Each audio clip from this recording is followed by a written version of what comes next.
welcome in, everybody. Welcome back to another edition of the Go Bills podcast presented by GoBillsPodcast.com. I am your host and founder of the page, Brett McDurphy. Glad to be with you on this Sunday evening. We are joined by a special guest today. We have Joey Hatch Jr. with us today.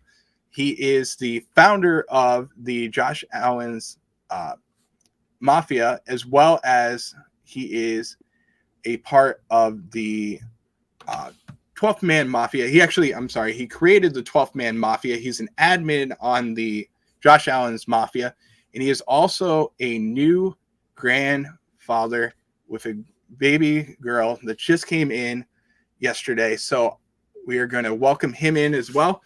And he is also somebody that is getting into the podcast world. We've gotten to know him a little bit more because he is on Facebook.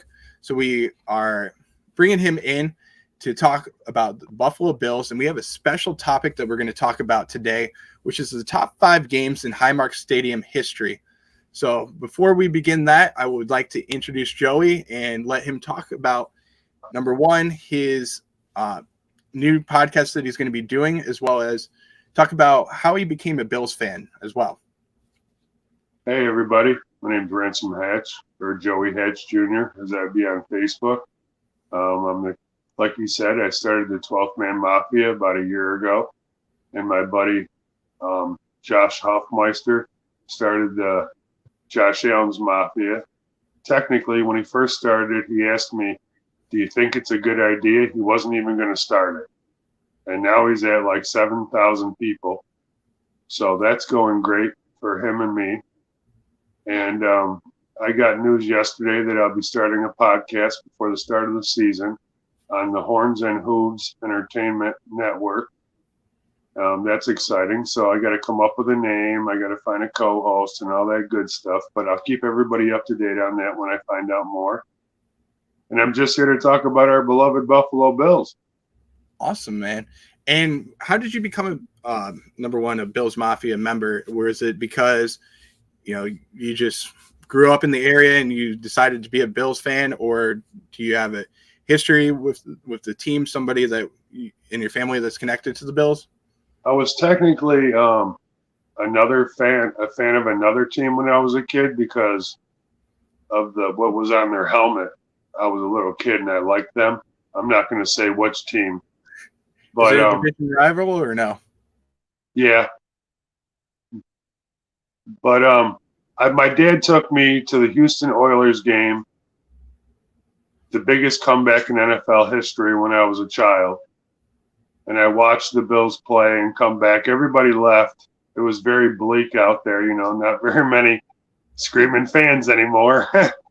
And somehow we pulled it out, and it cemented me in as a Buffalo Bills fan for life. It's actually one of my top 5 games. Oh, awesome. Well, we have a ton of games that we're going to talk about today.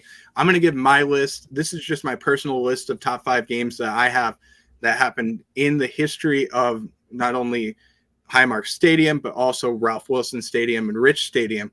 And if you have any comments on games that you think are better than the games that I picked or the games that Joey picked, don't forget to put them in the comments below on YouTube or in the comments section on Instagram or Facebook as well. We always appreciate the comments that come in as well. And if you're new to the channel, don't forget to like and subscribe to us on social media. We're on a ton of different social media accounts, which we will talk about later on in the show. But we will get into that, as well as we also have the GoBillsPodcast.com that we keep all our up-to-date shows that we're doing. And we will keep you informed on all the shows that we're doing with special guests like Joey Hatch, as well as the special guests that we have in our comments section here on YouTube in Nickel City Mafia and Red, White, and Bills as well. And Nickel City Mafia would like to welcome you into the show and say congrats for joining the show. Thank you. Salute to everybody out there. It's a Bills fan. So, Joey, let's talk about our top 5 games in HighMark Stadium history. I'll start off my list first because I have slides and everything, and I also have videos that go along with this. So I'll start it off. I'm going to bring in my presentation real quick, bring us into a box screen here. Actually, I like that one that we just did there. I'll make us a little bit smaller here. But the first game that I have on my list, this is number 5 game that I have on the list, is the snowball fight. So this was a game, in my opinion, that I absolutely loved last year. This was a game against the Miami Dolphins, and it was a game that was kind of chippy back and forth, where the Bills were, before the game, there's all the talk about the Miami Dolphins might win the division. Yeah. And then it really came down to this game where Buffalo was adapt to the snow versus the Miami Dolphins that came in with Mike McDaniel pretty much saying that he wished it was colder. So if you remember that, I felt like that was kind of a jab at the Buffalo Bills, and I absolutely hated that he said that. And in this game, after the Bills lost the first matchup with the Miami Dolphins after a nail-biter, the Bills came into HighMark Stadium looking to win the AFC East title. With a snowstorm effect that came into play, and that wasn't expected to happen until after the game, Bills Mafia and televisions were shocked with a blizzard effect that happened. And in the second quarter, it was amazing to even hear this. And this is the clip that I'm going to go with real quick so that you can see it. The Bills fans were asked to stop throwing snowballs. And I have a special clip that will make you remember that game. Mm-hmm. Something that I remember, quite frankly. Would you two please stop throwing snowballs?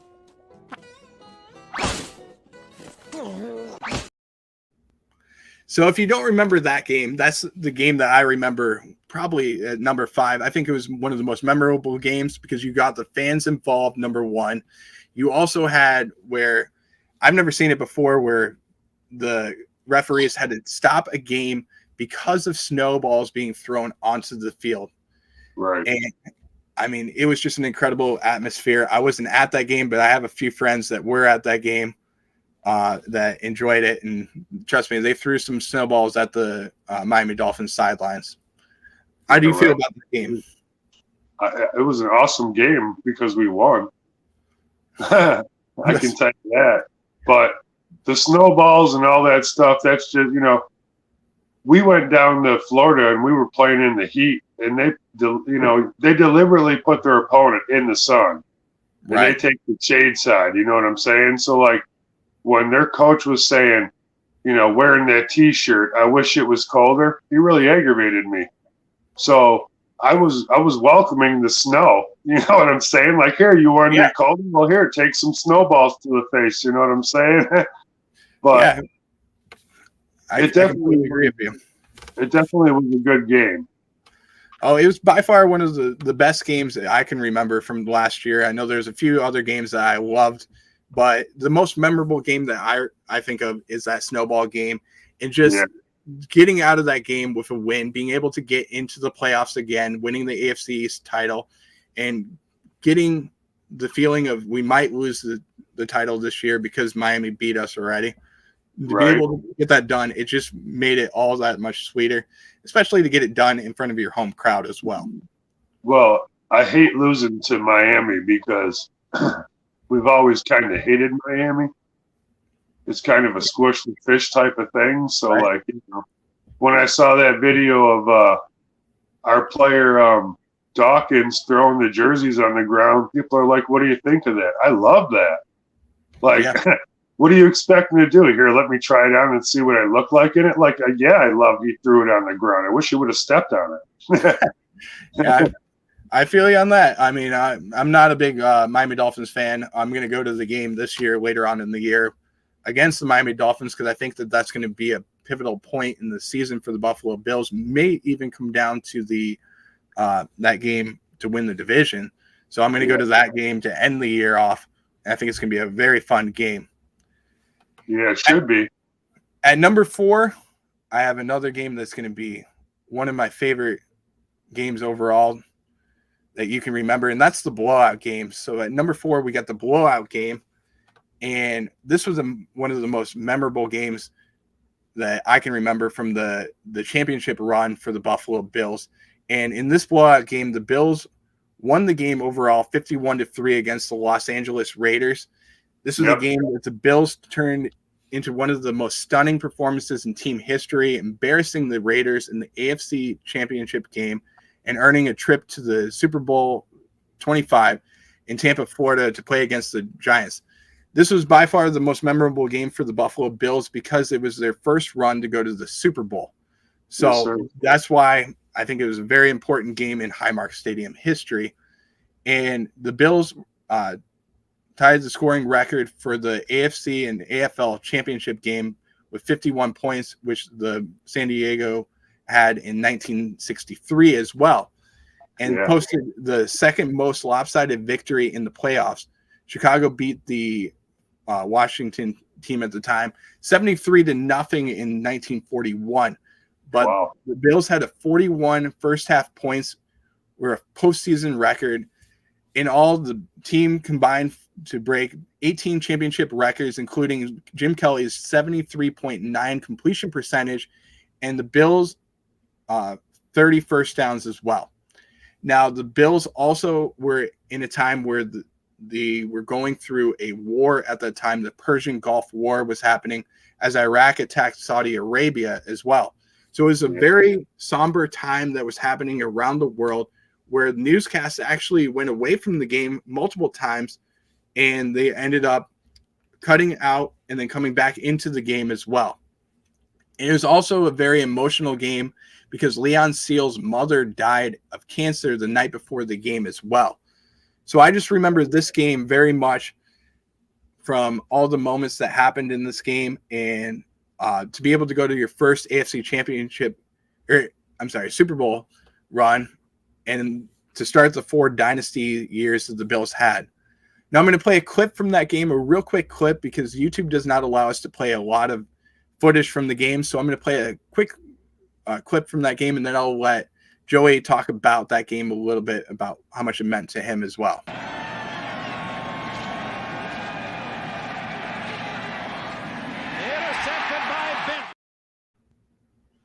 So that's a quick clip from that game.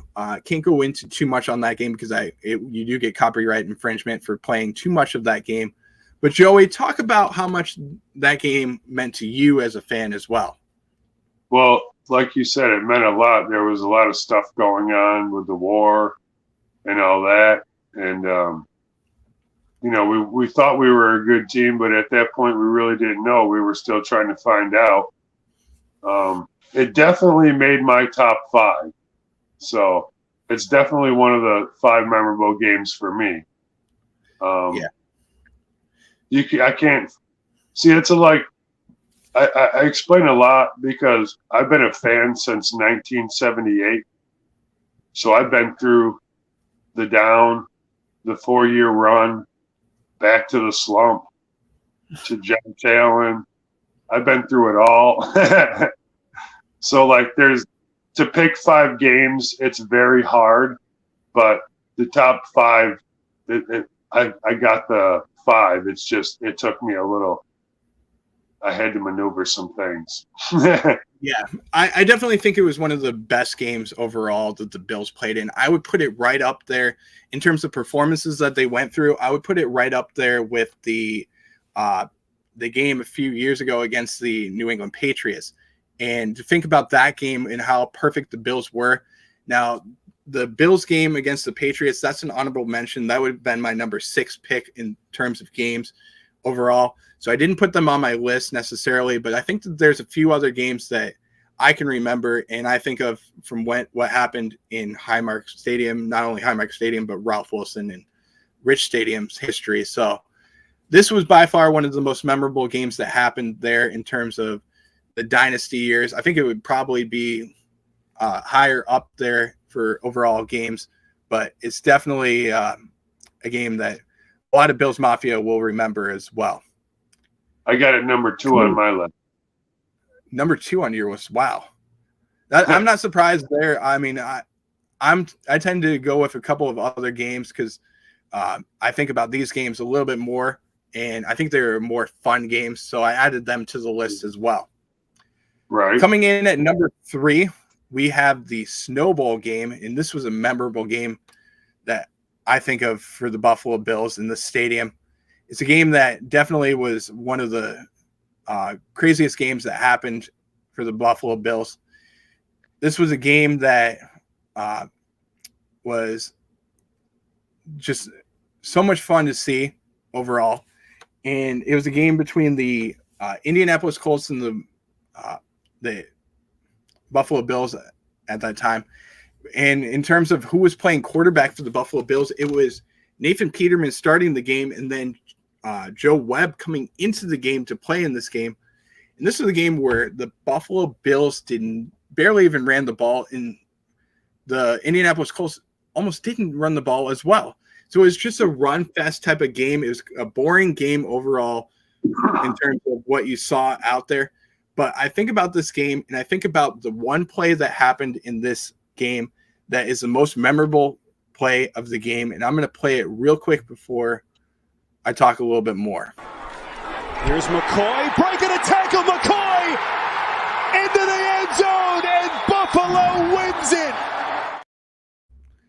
I think about that play so much for what happened in that situation. It was so memorable because of the lake effect snow that was happening at that time in 2014. It dropped 7 feet of snow on the site of HighMark Stadium, which was then Ralph Wilson Stadium. It also forced some cancellations that year with the Jets game as well. However, the Bills and Colts game went on as expected, despite the particular storm that happened. The heavy snow and strong winds caused severe complications, which made it difficult for even CBS to televise that game due to the low visibility. And they said it was worse than what you saw on television. But I just think about that game in terms of being a fan. You barely even saw what was going on during the game because you couldn't tell what you're seeing. And that's what made it more fun. It kind of made me it reminded me of the games that happened in Chicago where they had the fog game. And it's just one of the most memorable games that I think of from all the years of watching the Buffalo Bills. And it may not be on your list, but it's on mine because I think about the snow games and I think about all the snow that happens in Western New York. And this has to be one of the best snow games that ever happened in that stadium. Yeah. Joey, I'll let you give your input on it. I remember the snow was coming down so hard, they couldn't even keep the lines clear so they knew where we were on the field. Right. And it looked like the fans in the stand were cemented in by snow, like in their seats. That's how much snow was on them. Yeah. But like you said, that run by him at the end, that was the most memorable part of that game. But it's like there was so much going on during that game. Like it was lucky that it was even on TV because it was just coming down and it was just nonstop. Right. And it did make my list.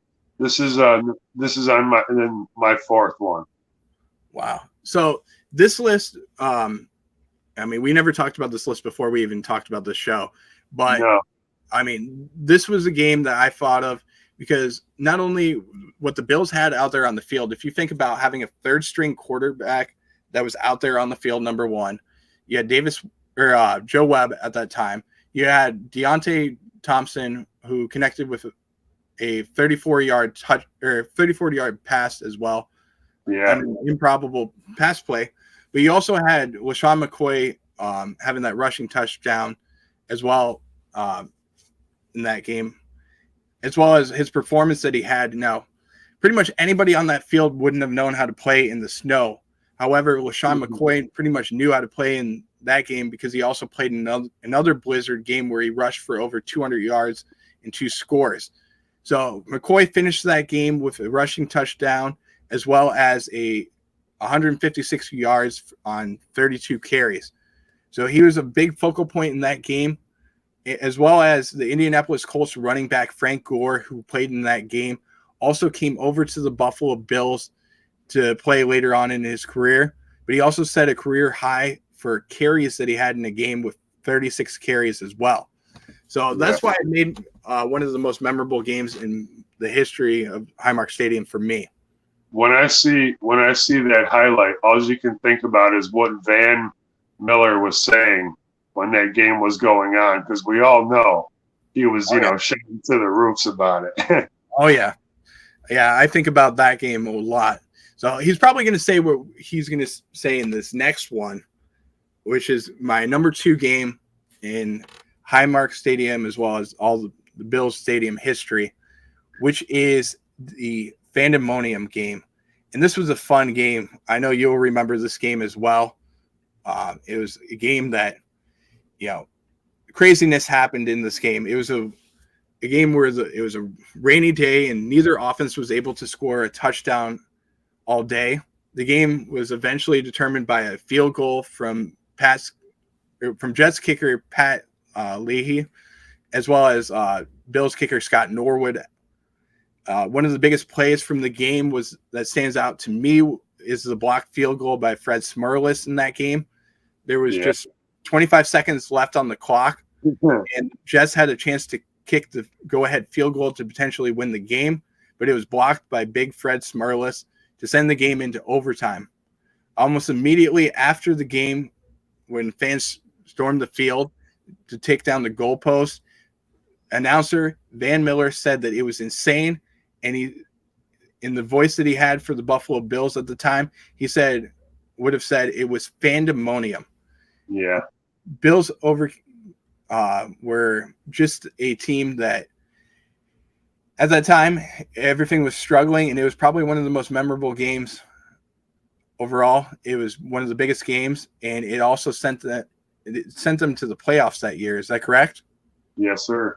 So it was one of the biggest games overall. I remember looking back on this game. I wasn't alive at the time, obviously, but I remember looking back at the games from HighMark Stadium history, and this was a game that my dad showed me multiple times. And I think about this game, and I think about the moment for Buffalo. It was big, and I can just imagine this happening if the Bills go to the Super Bowl this year. And if we were able to host the AFC Championship game, it's going to happen again, and it's going to be Fandemonium times a billion.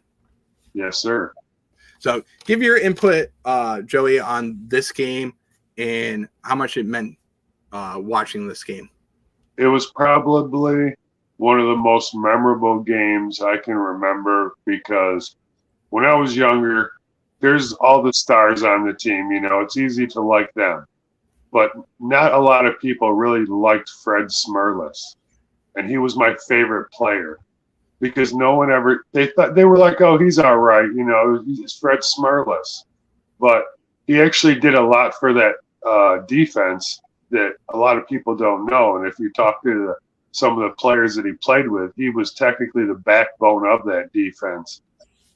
So that was like a big play for me. And all I remember is all these fans on the field, and me and my dad watching it, the goalpost being ripped down, it's Fandemonium, man. So real quick, let me show you the clip of what happened in that situation. So fans that don't remember the game or fans that weren't alive during that game, I want them to hear what happened in this situation, and I want you to remember Van Miller talking about this. Yeah. On the way, that's it. Kick is good, and the Bills are champions of the AFC East. Now, you didn't hear the Fandemonium side of it.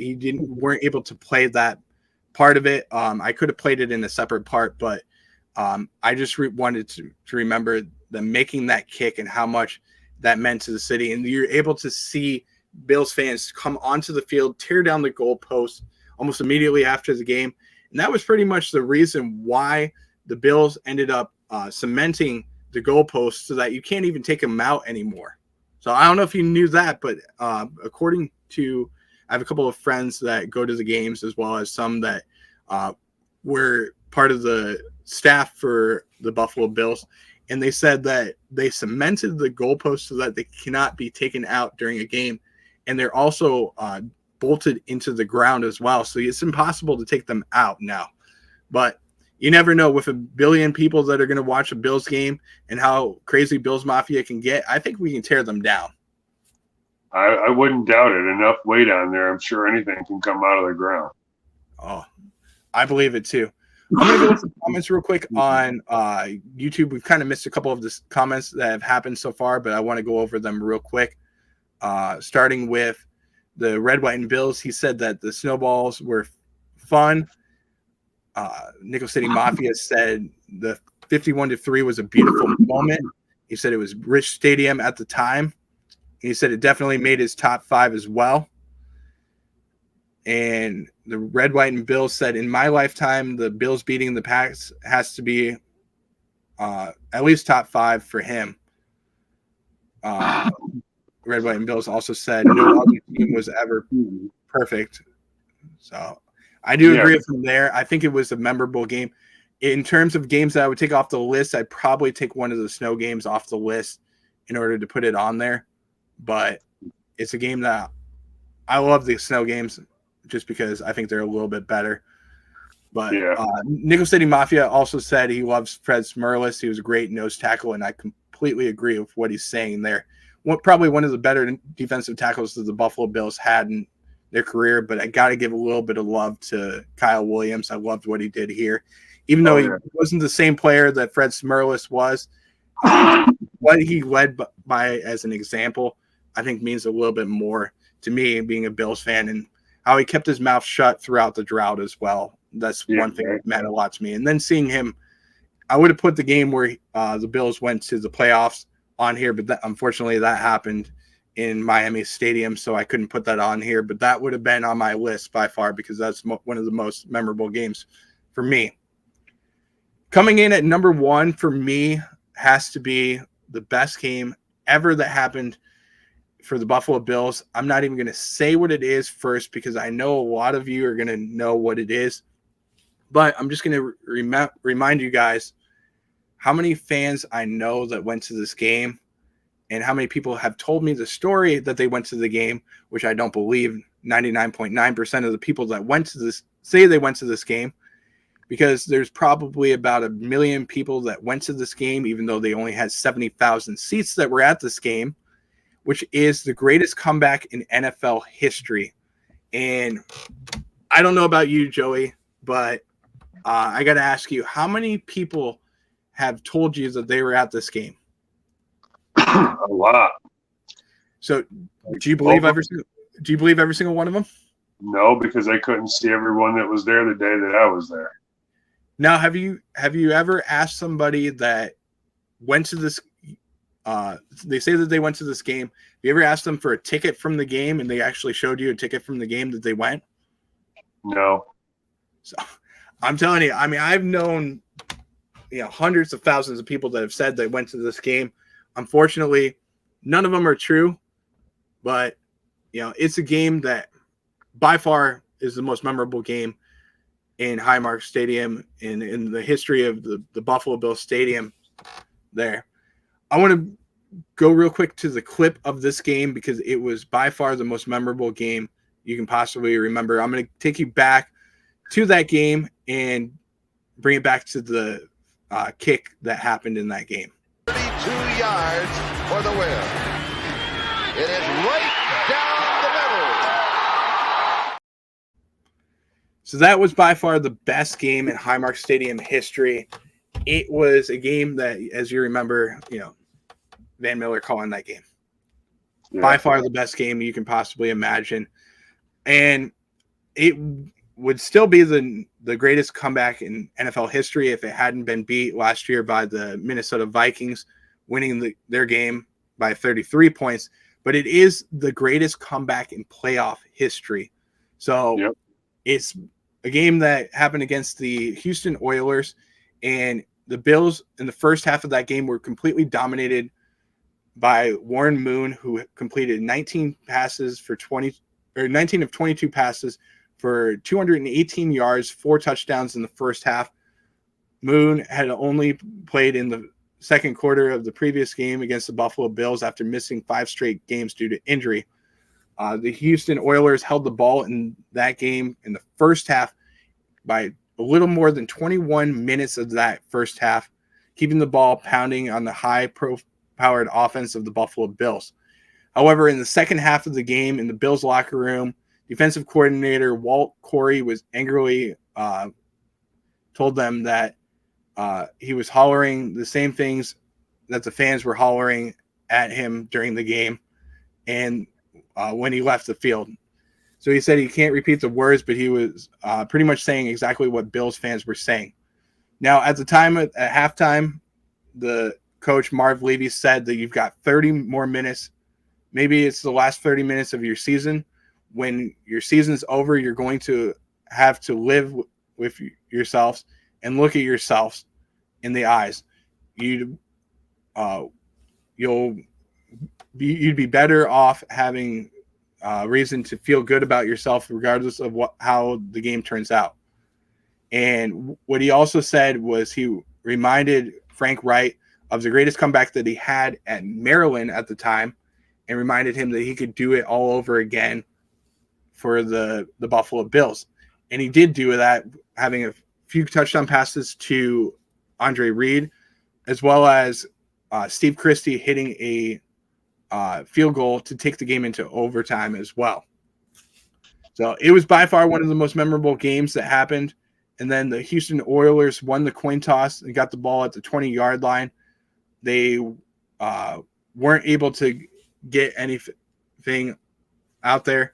And then Steve Christie kicks it home to send the Bills on into the playoffs. So it was by far a memorable game that I can remember, as well as the interception that Darryl Talley had in that game as well. Another memorable point in that game that happened. It was a very good game that happened as well. So I want you to take me back a little bit, Joey, and remember that game against the Houston Oilers. And first of all, where were you when you were watching that game? I was at the stadium with my father. And I have the ticket stubs, and I have a T-shirt and sweatshirt that me and my dad bought at the game. So I do believe you. We're going to actually, what we'll do is if you send me that, I will put it in a clip and attach it along with this video to prove that you were actually at that game. So I'd love to see that as well. But did you stay for the whole game? We did. Not everybody did. It was kind of bleak in there. So talk to me about the atmosphere that happened during the game. Okay. Everybody was really upset, didn't want to see what was going on because we were way better than that. And everybody was upset. Most people left by halftime. Like at least half of them. And I going back to this, I mean, I think about it, and they opened up the gates again to bring fans back into the game. Yeah. That's never heard of. That never happens in terms of security to get people back into the game, because they were rioting to try and get back into the game. So for me, I mean, obviously this is the number one game, the best game I can remember that the Bills ever played. Your history, but you got to put up there the game against Kansas City. Unfortunately, they lost that game. And then obviously the perfect game that they had against the New England Patriots would be my top 3 games overall that we've witnessed. But I think that this is number one, the most memorable game, and it's something that you'll always remember, and you can pass it down to the next generation of fans as well. So it's a great went on. This is the most memorable game. This is my number one because this is what cemented me in as a Buffalo Bills fan. That's great to hear. So I was going to ask you what cemented you for that game, or what game cemented you as a Bills fan, but I'm glad that you said that this was a game that cemented you as a Bills fan. Now, I want to ask you another question about this game. And during the game, you were there. So I want to ask you, did you ever believe that the Bills were going to come back? When you're a little kid, you always wish for a miracle. We definitely needed it that day. So I figured that was going to be your answer, something like that. But I know a ton of people that said that turned the game off, that said that they're done. They're never going to watch a Bills game again. But, I saw this earlier. I don't remember where it was on, but it was like a bar stool type of thing. And they're talking about this is a famous celebrity went to a Bills game a couple of years ago. It was actually last year against the Miami Dolphins. He went to the game and he was talking about to a Bills Mafia member who was completely trashed. And the Bills Mafia member said, would you leave the game if your team was losing? And he said, no, I'm not going to leave the game if my team's losing. I'm going to root for them all the way until the end. And then he asked the same question to the other fan, saying, what would you do if Skylar Thompson beat the Buffalo Bills? And she said, well, that's just Bills football. So she pretty much has the same expectation that it could happen very well. I mean, it's pretty much the low point that you have in being a Bills fan is that happens. It's just what the guys wanted to happen at that time. So I think it back to that. I don't know if you call it bad luck or if things are supposed to happen a certain way in life, like, it's supposed to go a certain way, but we definitely get screwed a lot. Oh yeah. And last year when Stephon Diggs' jersey was damn near pulled off his back and the ref is looking right at him, but there's no hold in the Kansas City game. No hold. Stuff like that aggravates me. The 13 seconds aggravates me. The missed field goal by our kicker in the Super Bowl, it bothers me. You know what I'm saying? Yeah. It's like, why? Why does that happen? One thing after the other, and I don't understand it. It's not like Ralph Wilson had bad luck. I mean, listen, New England Patriots and a couple other teams wouldn't even be in the NFL if it wasn't for Ralph Wilson. Right. Because they were broke, flat broke. And he gave all 4 or 5 teams in the AFL at the time $10,000. Yeah. And they said with the hopes they were going to pay him back. New England never paid Buffalo money back. He never paid Ralph Wilson back.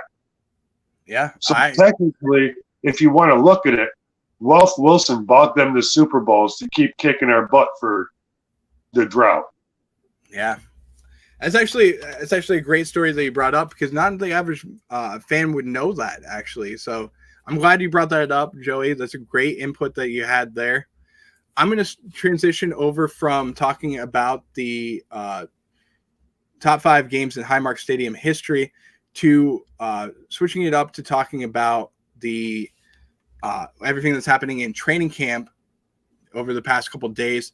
I want to give your input on that as well as some of the recent signings that have happened for the Buffalo Bills. Do you have any input on that as well? I'm going to take this little banner off real quick before I let you begin. But do you have any input on what's going on in training camp as well as around the Buffalo Bills for signings? Definitely the wide receiver, what would you say, competition is going to be very heated in Buffalo. Yeah. Because we're not done yet because we just signed another wide receiver, tight end. I think he's like a tight end wide receiver, but I think he's just big. Right. We got Evans. We brought in Evans. Yep. Darrington Evans. Yep. And we brought in Kyron Brown, who's a cornerback. Yep. Unfortunately, he got injured, though. Yeah. And then we brought Stromberg, who was a tight end in. Yep. We brought Andy Isabella. Yep. He's very elusive and quick. Yep. A thing that I've seen, a lot of the players that we've been signing here at the end, right before camp, they have a lot of speed. They also signed another tight end, Nick Guzmas. I can't pronounce the last name. I think I think he's Puerto Rican. I just can't spell it. I'm not going to attempt it. I'm going to let you attempt that because I will not get it straight. But I'm very interested in the linebacker thing because, we don't have a starting linebacker. Obviously, Tremaine left to get technically the biggest contract a middle linebacker has ever gotten in the NFL. Right. With congratulations to you. Do I think he's worth that? Absolutely not. Yeah. I think he's worth close to that, but I think that was a little high, and that's why he went to Chicago. Right. Because when you see a number like that, no one's ever seen that number at your position. you go. Oh yeah, I completely agree with you. But they're saying that Sean Ray's got a very big, very speed burst off the edge. Mhm. And that's very good to hear because he's trying to resurrect what you would say an NFL career because he was out of the league for a little while. Dorian Williams, they're training him at all three positions. Wow. So they technically said they wanted to train him at all three linebacker spots, but if it was too much for him, they would have just did the middle, the linebacker position they drafted him for. Gotcha. Because the school that he came out of college, it was very simple defense. Right. And ours is not. It is very complicated. So I heard a little bit that Sean McDermott wants to have, number one, the competition wrapped up pretty soon. He wants to have somebody that can command the defense and take control of the defense, and that he's switching Dorian Williams over to the outside linebacker position to start off, just because he thinks that it's a little too much to ask for him. And it's hard to even have that for any player on the defense to take command of the whole entire defense, learn the playbook, and be able to call the commands to the whole entire team, watch the schemes that are happening, and make checkdowns as well. That's hard to ask for any player out there, but I think especially a rookie, that makes it even worse. So we have a little bit of a competition between Balin Spector, AJ Klein, as well as Tyrell Bernard and Tyrell Dodson. So it'll be fun to watch throughout training camp. Well, last year, Tyrell Dodson started 2 games while Edmonds was out. The first game he played, he had 13 tackles. Then he played in week 13 against Pittsburgh, and he had 15 tackles, which both games he led the team in tackles. Right. I don't know if that holds any water or anything, but when you step in for Edmonds or a player like that and you have the most tackles on the team, you definitely did your job that day. Definitely. I completely agree with you there. So, Joey, I got to ask you this. So, are you planning on going to training camp for to watch the Buffalo Bills? I live in Lockport, which is a little ways from there. I'm trying to get up there. A couple of my friends are going, so I'm going to try because I have my own group and I want to put the best content out there as I can, get videos, maybe say hi to Josh Allen, see if they'll say, hey, 12th Man Mafia or anything like that, because I will definitely post that on my page. Oh, definitely. You never know. Dreams could come true that day, you know? Hey, I completely agree with you there. I would love to meet him. I think he's a standout guy, and he represents the Buffalo Bills very well.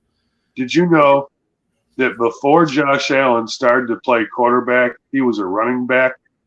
No, I did not. But that explains why he's so good at running, though, and how he's elusive. That's why he knows how to run with that ball. But the one thing I will add, he needs to learn how to be able to tuck it in a little bit more and put 2 hands on the ball so he doesn't fumble it. I love Josh Allen. He's my favorite player at this moment. The one thing I wish is he seems like he's always looking for that home run ball, which I want that because it's exciting. It's like, oh yeah, we scored. But when there's nothing there, you need to learn how to throw the ball away, check down, or run, safe, and slide. Brandon Beane has been talking a lot about this because you're worth a lot of money. We can't have you taking hits like you took last year and doing 360s in the air, Josh. We love you. I completely agree with you there because, I mean, I've said the same thing so many times about it, and it pisses me off that he doesn't, understand that because it's annoying, number one. And I mean, I've talked to a ton of Bills pages, and they say the same thing. It's just if he learns to slide and he learns to be able to also take what the defense gives him, he's going to be a totally different quarterback as well. Well, some quarterbacks have to grow, which Josh is growing and he's progressing in the time he's been here. but he might not like the check down. And I don't like to talk about this quarterback because he aggravates me more than any quarterback and player ever in the NFL, Tom Brady. Right. But Captain Checkdown won a bunch of Super Bowls checking the ball down, Josh. Right. Hey, listen, it's not the sexiest move. Don't get me wrong. It's not the stats move that you want to see. I mean, I want him to throw the deep ball as much as any other fan does. But taking what the defense gives him, especially, I think that there was a ton of checkdowns that he could have had in the Cincinnati game that he didn't see. The middle of the field was wide open. He could have hit a ton of different ones over the middle, and it could have been a different game, but he didn't do that. He took the home run ball, which really did suck. But it is what it is. That's what happens. That's part of football, but we're going to learn from it. We're going to get better as a team, and we can look forward to the 2023 season rather than dwell on the 2022 season. So that's for sure. I'm looking forward to it so much. It's going to be a fun year. And Joey, I want to say thank you so much to you as well. I really do appreciate you coming on the Go Bills podcast. Was there anything else that you wanted to add before I was just going to say right before all that, I really feel bad for Hines. So I got a question for you about this. Go ahead. I was really looking forward to seeing what they were going to do with him this year because I don't think they utilized him last year. So they were making playbook for him. Mm. And now he got hurt. Well, there's contract problems. Right. He thinks he deserves his money. The Bills technically don't think he deserves that money or something along those lines. But his agent is very upset and wants him to get his money. Right. So my question to you is, if you don't play, you don't pay, or should they work some kind of agreement out with that? I think they should work out some type of agreement. And I think that in the contract, it should also state that if you do get injured off-site, then that contract is voided. So I do completely agree with the Buffalo Bills. It's this is the business side of it. And your best ability is your availability. That's one thing that they say about playing in the NFL. So if you're not out there on the field, then you cannot provide for this team, which hurts not only your other teammates, but it also hurts, yourself as well, because you're not going to be out there playing and trying to make money. So if you get hurt, then I'm sorry, that's part of the game. That's just how it is. They said something. Look back at Drew Bledsoe and what happened to him. He got injured. Tom Brady came in. Drew Bledsoe didn't have the same career that he was having in New England. He moved on to a couple of other teams, and he was still a great quarterback. But with Nyheim Hines, it's going to be very tough for him to come back from this injury again. And he may not play for the Buffalo Bills ever again, because if you look back at last year, he was only a punt returner and a kick returner. And then he comes into the Buffalo Bills this year, and he's supposed to be a running back and the kickoff returner and the punt returner. Now he's not going to play. So if I'm Buffalo, you move on from him and you get rid of him and you find somebody that can stay healthier. That's just a part of the game, the way that it goes. These players aren't going to play forever. That's not what's going to happen. Yeah. So, it sucks. You start to find players that are fan favorites that you like a lot. Mine back in the day at running back position was Fred Jackson. And then if you remember, he got cut in training camp. You're surprised that it happened. We moved on from him, and we found another player that we liked, on the team later on. So it sucks when it happens overall, but it's just a part of the game. That's what happens. And I get that the Bills are fighting it, but sometimes you also have to take care of your players as well. So I understand both sides of what's happening, and I think that there could be some type of solution that happens as well. Well, I think the big hiccup is when they brought him in at the beginning of I think it's this season, they paid his contract in full and a signing bonus so that they could save money on the cap. Right. So they were saying that he would owe the Bills upwards of $2.5 million and would still owe the Buffalo Bills money. Right. So it's like, I think that usually when players get hurt, they come to some kind of medical money agreement or something. Right. like, I don't know if it's in the middle or what it is, but he'll still get paid something. So It's kind of like it's like an injury wave type of yeah, I thing. think it's just the number that they're fighting over or whatever. But the problem is this is a game and people get hurt. Right. And, it's the business, man. That's the crappy side of it. It is. Once you get hurt, that's it. I mean, Yeah, I completely agree with you there because, it sucks and it's something that we don't want to have happen, but, you got to move on. That's how the league works, and you got to be able to stay within your salary cap as well. So, and I was wondering, find somebody else. I was wondering if when I start my podcast, if you have any free time, maybe you'd like to come on and we can change roles, and I'll be where you're sitting. Of course, man. Anytime you want to do it, you just let me know. Right. I have your number now too as well, so I will definitely reach out to you. And then another thing that I will do as well is I will also promote you as well on my page, on all my social media accounts that I have as well. And I'd like to work with you again, man. It's been awesome to have you on the show. I really do appreciate you coming on. And I also looked this stat up as well, and I don't know if you even knew this, but you're going to be coming up on the 2nd year anniversary of when you started following the Go Bills podcast. I don't know if you knew that. So I checked that out on Facebook. It'll be your 2-year anniversary coming up in December. So I want to say this to you. I do appreciate you being a passionate fan of the Go Bills podcast and being a follower of the account.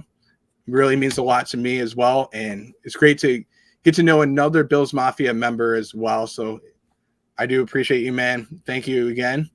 And before I let you go, I'm going to say, don't forget to like and subscribe and follow the Go Bills podcast on all our social media accounts. You can find us on YouTube, Facebook, Instagram, as well as Twitter and Threads now that we're on, as well as go on over to our new website, thegobillspodcast.com, where you can find all of our upcoming shows that we're doing with special guests like Joey, as well as other special guests that we have on our show as well. And also don't forget to go on over to the AFC East Summit, where you can find all of our content that we will be doing with the other teams in the AFC East as well. It's a really fun show on YouTube, as well as we have our Instagram account for that as well. It's fun to watch, and it's got some great content there as well. Joey, one last thank you to you. Really do appreciate you coming on. And I always do this with every guest that I have. It's a fun way to get out of the show. We have to say the one thing real quick, which is Go Bills. Go Bills, brother. Thank you again, man. And we will see you next time for another edition of the Go Bills podcast. Until then, Go Bills. Go Bills, everybody.